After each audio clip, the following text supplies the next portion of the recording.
திருச்சிற்றம்பலம். தென்னாடுடைய ஈசனை போற்றி, எந்நாட்டவருக்கும் இறைவா போற்றி. அனைவருக்கும் வணக்கம். நாம பங்குனி மாத பலன்களை பத்தி நம்ம பார்க்க போறோம். ஒரு சிலர் கேட்கக்கூடிய கேள்விகள் என்னன்னா, இந்த மாசம் எப்படி இருக்கும், என்னென்ன பண்ணலாம் அப்படிங்கிறது. ஒரு சிலருக்கு அந்த விதிகள் நல்லா இருக்கு, பொருந்துது. ஒரு சிலருக்கு அது பொருந்துறது இல்லை. ஏன் அப்படின்னு பார்க்கும்போது ஃபர்ஸ்ட் நம்ம சொல்லக்கூடிய தசாபுத்தி. ரெண்டாவது இப்ப பாத்தீங்கன்னா இந்த கிரக சேர்க்கைகள் அப்படிங்கிறது ரொம்ப முக்கியம். இப்ப சூரியன் சனி சேர்க்கை, சூரியன் சுக்கிரன் சேர்க்கை, செவ்வாய் ராகு சேர்க்கை, செவ்வாய் புதன் சேர்க்கை, இது போல எல்லாமே பாத்தீங்கன்னா உங்க ஜாதகத்தில் இருக்கு அப்படின்னா அந்த மாதம் அந்த பலன் அப்படிங்கிறது கண்டிப்பாக நடக்கும் அப்படிங்கறதுல மாற்று கருத்து இல்லை. இப்ப பொதுவா பாருங்க, சூரியனும் சனியும் சேர்ந்தோம்னா தந்தைக்கு ஆகாது, தந்தையும் அவனும் சேர்ந்து இருக்க மாட்டாங்க.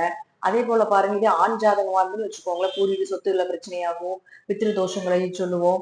இதே பெண் ஜாதகமா இருந்தா அப்பாவும் பொண்ணும் ரொம்ப உறவு முறையில இருப்பாங்க, பூர்வீக சொத்துக்கள் எல்லாமே கிடைக்கும் அப்படிங்கிற அமைப்பு உண்டு. ஆனா பொதுவா சூரியனும் சனியும் சேர்க்கை அப்படிங்கிறது வீட்டுக்குள்ள நல்ல பேர் கிடைக்காது, ஊருக்குள்ள பெயரும் புகழும் நிறைய கிடைக்கும் அப்படிங்கிற அமைப்பும் உண்டு. அதே போல ஆரம்ப காலகட்டங்கள்ல அவங்களுடைய வாழ்க்கை அப்படிங்கிறது ரொம்ப சிரமமான ஒரு வாழ்க்கையை கொடுத்தாலும் கூட பிற்காலத்துல மிகப்பெரிய பிரம்மாண்டமான யோகத்தையும் தன் மூலமாக, அதாவது நேர்மையாக இருந்து சம்பாதிச்சு பெரிய லெவல்ல வரக்கூடிய ஒரு அமைப்பையும் இந்த சூரியன் சனி சேர்க்க கொடுக்கும்.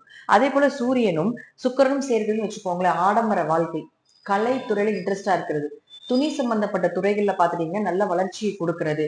சூரியன் அப்படின்னாலே வளர்ச்சி தான். சுக்கிரன் அப்படிங்கிறது ஆடம்பரம், இது சார்ந்த சுகதுக்கங்கள், சந்தோஷங்கள், அதிகமா சந்தோஷத்தை சுக்கிரன் கொடுப்பாரு. இப்ப அந்த சுக்கிரன் உச்சமா இருக்கு 11ஆம் தேதி வரைக்கும். 11ஆம் தேதிக்கு மேல மேசத்துக்கு போயிடும். அப்போ இந்த சூரியனும் சுக்கிரனும் சேர்க்கை அப்படிங்கிறது நீங்க எந்த ஃபீல்ட்ல இருந்தீங்கனாலும் சரி அது சார்ந்த ஒரு வளர்ச்சியை நிச்சயமாக கொடுத்தே தீரும் அப்படிங்கிற அமைப்பும் உண்டு. இதுலயே பாருங்க, சனி சுக்கிரன் சேர்க்கை அப்படிங்கிறது ஒரு விதிகள் உண்டு.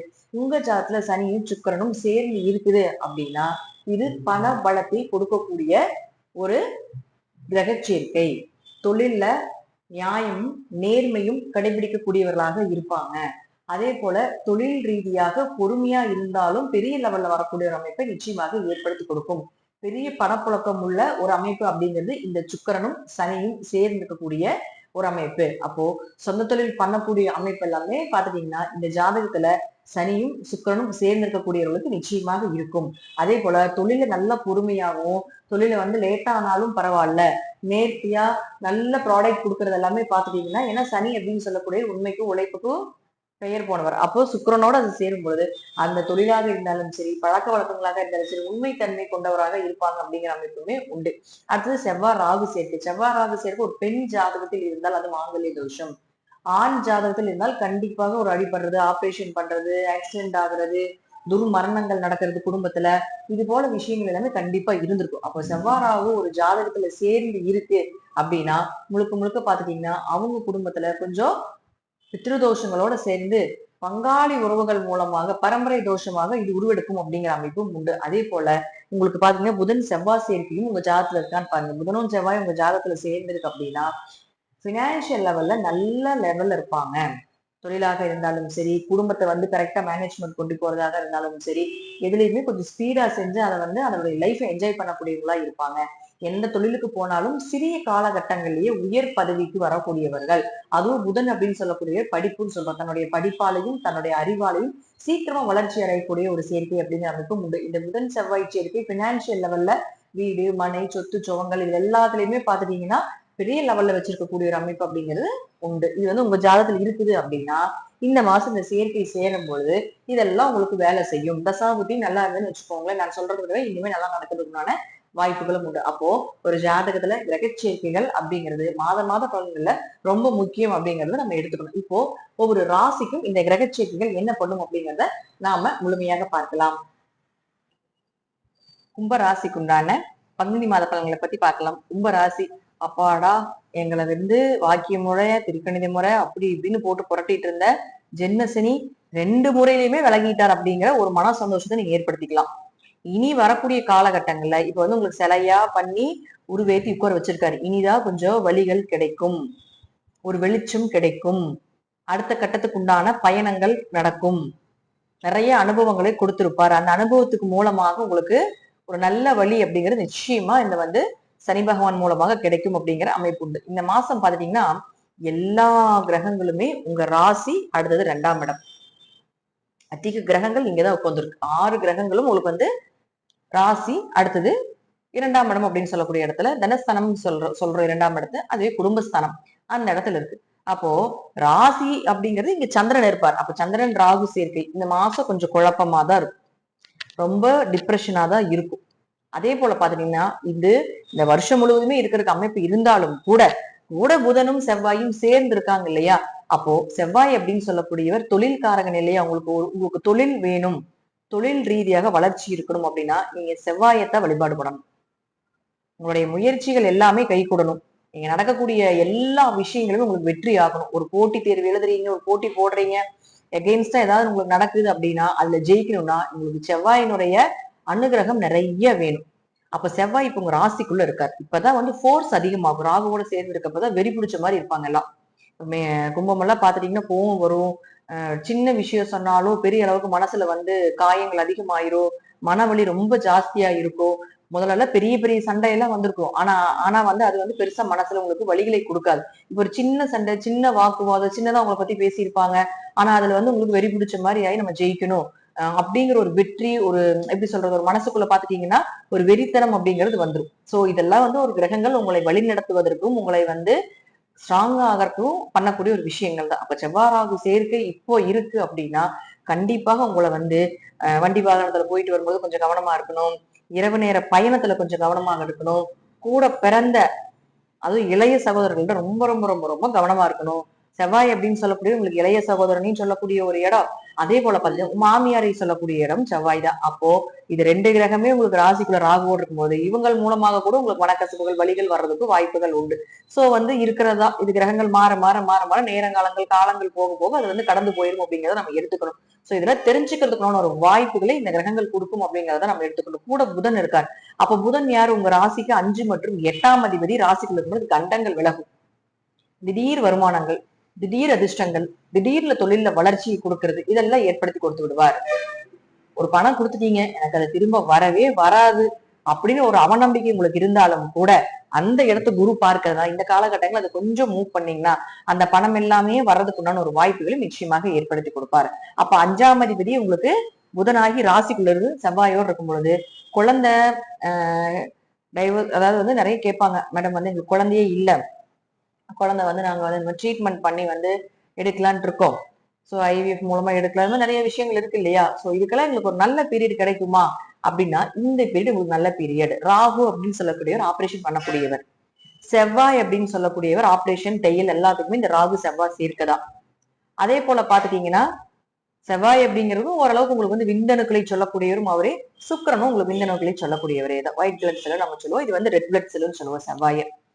அப்ப இது எல்லாமே இப்போ கும்பராசிக்கு சாதகமா இருக்கு. சோ யாராவது குழந்தை இல்ல, ராசி அதிபதியுமே அதாவது 5ஆம் அதிபதி புதனுமே ராசிக்குள்ளே இருக்காரு. அப்ப யாருக்காவது குழந்தை இல்ல, குழந்தைக்காக கொஞ்சம் ட்ரீட்மெண்ட் எடுத்து கொஞ்சம் ஆப்ரேஷன் எல்லாம் பண்ணி கொஞ்சம் குழந்தை பெற்றுக்க வேண்டிய சூழ்நிலையில இருக்கீங்க அப்படின்னா தாராளமாக இந்த மாதம் உங்களுக்கு சக்சஸ் கொடுக்கும். குரு பார்வையோட இருக்கு, அதாவது தைரியமாக செய்யலாம். தசாபுத்தி மட்டும் செக் பண்ணிக்கோங்க. அப்படி இருந்துச்சுன்னா நான் சொல்வதை விட நல்ல பலன்கள் எல்லாமே நடக்கிறதுக்கு அதிக வாய்ப்புகளும் உண்டு.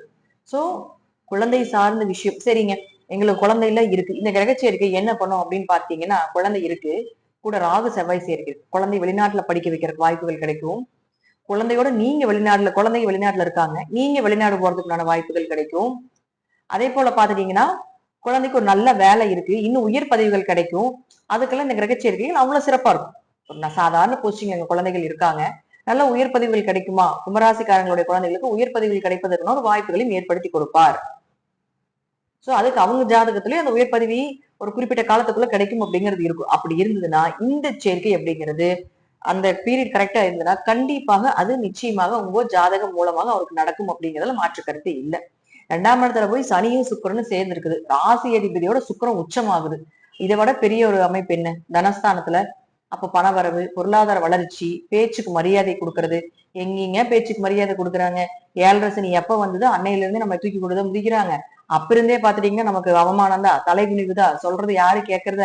இப்ப நானே சொல்லி சொல்லி பார்த்துட்டு நானே அமைதியாயிட்டேன், என்னமோ பண்ணிட்டு போங்க அப்படின்னு சொல்லிட்டு அப்படிதான் இப்போ உங்க மனநிலை இருக்கும். இருப்பினும் இப்போ நீங்க பேசக்கூடிய வார்த்தைகளை நிச்சயமாக ஒரு 11ஆம் தேதி வரைக்கும் உங்களுக்கு சாதகமாக தான் இருக்கும். அவங்க உங்க பேச்சு கேட்பாரு, இவர் நல்லதுதான் சொல்றாரு, நம்ம தான் கேட்கலையோ அப்படிங்கறது எல்லாமே அவங்களுக்கு அப்பதான் புரியும். சோ 11ஆம் தேதிக்கு மேல சுக்கிரன் போய் மேசத்துக்கு போகுது, 3ஆம் வீட்டுக்கு போகுது. இது இதை விட யோகம் தான். மேஷத்துக்கு போனாலும் கும்ப லக்னத்துக்கு இங்க இருக்கிற சுக்கிரனை விட இங்க போகக்கூடிய சுக்கிரன் யோகத்தை கண்டிப்பாக செய்யும். தாய் தந்தையர், அம்மா அப்பா, மாமனார் மாமியார் இதன் மூலமாக உறவுகள் மூலமாக உங்களுக்கு சாதகமா இருந்தது, அதுல பகையெல்லாம் இருந்தது, கொஞ்சம் மனக்கசப்புகள் எல்லாமே இருக்குது அப்படின்னா அதெல்லாமே விலகிறதுக்குண்டான ஒரு வாய்ப்புகள் இதெல்லாம் நிச்சயமாக ஏற்படுத்தி கொடுப்பார். சோ கும்பத்தை பொறுத்த வரைக்கும் பாத்தீங்கன்னா எல்லா கிரகங்களுமே உங்களுக்கு வந்து ராசிக்குள்ளேயும் 2ஆம் இடத்துலயும் இருக்குது. 7ஆம் அதிபதியே 2ஆம் வீட்டுக்கு போய் நிக்கிற உச்ச சுக்கிரனோட. அப்ப 7ன்னா யாரு? கணவன் மனைவி, கணவருக்கு வேலை கிடைக்கிறது, மனைவிக்கு வேலை கிடைக்கிறது, வெளிநாடு வெளியூர்ல வேலை கிடைக்கிறது, கணவன் மனைவி பிரிஞ்சிருக்கீங்க, டைவர்ஸ் வரைக்கும் போயிருச்சுங்க அப்படின்னு இருந்தாலும் கூட கொஞ்சம் மனசு இறக்கமாகி சேர்ந்து வாழக்கூடிய ஒரு அமைப்பு, கொஞ்சம் மனசுல அந்த ஈர குணங்கள் இருக்கிறது சரி, நேரங்காலம் சரி இல்ல கொஞ்சம் நாம வந்து கொஞ்சம் விட்டு கொடுத்துருக்கலாமோ, இல்ல அவருதான் இப்படி பண்ணிட்டாரு, அல்ல அந்த லேடி தான் இப்படி பண்ணிட்டாங்க, ஒய்ஃப் தான் இப்படி பண்ணிட்டாங்க, நம்ம கொஞ்சம் விட்டு கொடுத்துருக்கலாமோ அப்படின்னு அந்த மனசுல வந்து அந்த இருக்கக்கூடிய அந்த இறுக்கங்கள் அப்படிங்கிறது எல்லாமே கொஞ்சம் விலகிறதுக்குண்டான வாய்ப்புகளும் இந்த மாசம் நிச்சயமாக உண்டு. சோ கும்பராசி குழப்பங்கள் இருக்கு, இயற்கையாகவே கும்பம் வந்து கொஞ்சம் குழப்பங்கள் இருக்கும். தெளிவான மனநிலை எல்லாமே 40 வயசுக்கு மேலதான் கும்பத்துக்கு அமையும். அதுக்கு முன்னாடி இருக்கக்கூடியவர்களுக்கும் இப்ப 7.5 சனி நடந்துட்டு இருக்கிறதுனாலயும் கொஞ்சம் பிரஷர், டிப்ரெஷன், குழப்பங்கள் எல்லாம் இருந்தாலும் கூட இந்த மாதம் கொஞ்சம் உங்களுடைய வளர்ச்சிக்கு ஒரு 20% வந்து இந்த கிரக சூழ்நிலைகள் நிச்சயமாக உங்களுக்கு நன்மைகளை கொடுக்கும் அப்படிங்கிற அமைப்பும் உண்டு. நான் சொன்ன விதிகள் எல்லாமே உங்க ஜாதகத்துல யோகங்கள் எல்லாமே இருக்குது அப்படின்னா அதற்குண்டான பலனையும் நிச்சயமாக ஓரளவுக்காக உங்களுக்கு இந்த கிரகங்கள் கொடுக்கும் அப்படிங்கறதுதான் முழுமையான உண்மை. இப்போ நாம இந்த மாசம் என்னென்ன நடக்கும் அப்படிங்கறத ரொம்ப தெளிவா பார்த்துருக்கோம். இதெல்லாம் உங்க தசாபுத்தி படி நான் சொல்லக்கூடிய கருத்துக்கள் சிறிது மாறுபடும். அதே போல நம்மளுடைய சேனலை சப்ஸ்கிரைப் பண்ணிக்கோங்க. இந்த வீடியோஸ் எல்லாமே உங்க ராசியில உங்களுக்கு தெரிஞ்சவங்க, உங்களுடைய நண்பர்கள், உறவினர்கள் எல்லாமே இருந்தாங்கன்னா அவங்களுக்கும் நம்மளுடைய வீடியோஸை வந்து நீங்க ஷேர் பண்ணுங்க. முழுக்க முழுக்க என்னதான் கிரகங்களுடைய தன்மைகள் இருந்தாலும் கூட தெய்வ அனுகிரகம் அப்படிங்கிறது ரொம்ப முக்கியம். அப்ப எந்த தெய்வ வழிபாடுகள் பண்ணலாம் அப்படிங்கறது நீங்க யோசிச்சு உங்க ஜாதகத்துக்கு உண்டான தெய்வ வழிபாடுகள் நீங்க செய்யும் பொழுது எத்தனை கிரகங்களுடைய தாக்கங்கள் இருந்தாலும் அதனுடைய பாதிப்பு கொஞ்சம் குறையும். அப்படிங்கிறது பாதிப்பு வராம இருக்காது அப்படிங்கிறது கிடையவே கிடையாது. பாதிப்பு குறையும் அப்படிங்கிறது மட்டும்தான் அமைப்புண்டு. அதே போல எத்தனை யோகங்கள், எத்தனை விஷயங்கள், பாதகங்கள் எந்த ஒரு கிரகமாக இருந்தாலும் யோகத்தையும் கொடுக்கும், பாதகத்தையும் கொடுக்கும், நல்லதையும் கொடுக்கும், கெட்டதையும் கொடுக்கும். அப்போ நாம ஒரு விஷயத்த நல்லதை மட்டும் எடுத்துக்கிட்டு கெட்ட விஷயங்கள்ல கொஞ்சம் தலையிடாம இருக்கிறதுக்கு இந்த தெய்வம் அப்படின்னு சொல்லக்கூடிய இந்த கோவில் வழிபாடு, ஆன்மீக வழிபாடு, குருமார்களுடைய வழிபாடுகள் எல்லாமே நம்மளுக்கு எப்பொழுதுமே துணை இருந்து நம்ம ஜெயிக்கிறதுக்கான ஒரு வழிகளை கொடுக்கும் அப்படிங்கிற அமைப்பும் உண்டு. உங்க ஜாதகத்தை செக் பண்ணிக்கோங்க. இது எல்லாமே நான் சொல்லக்கூடிய கருத்துக்கள் தசாபுத்திகள் ரீதியாக சிறிது மாறுபடும். நன்றி. மீண்டும் ஒரு நல்ல பதிவுல சந்திக்கலாம். திருச்சிற்றம்பலம், தில்லையம்பலம், ஸ்ரீ நரசிம்மர் திருவடிகளே சரணம்.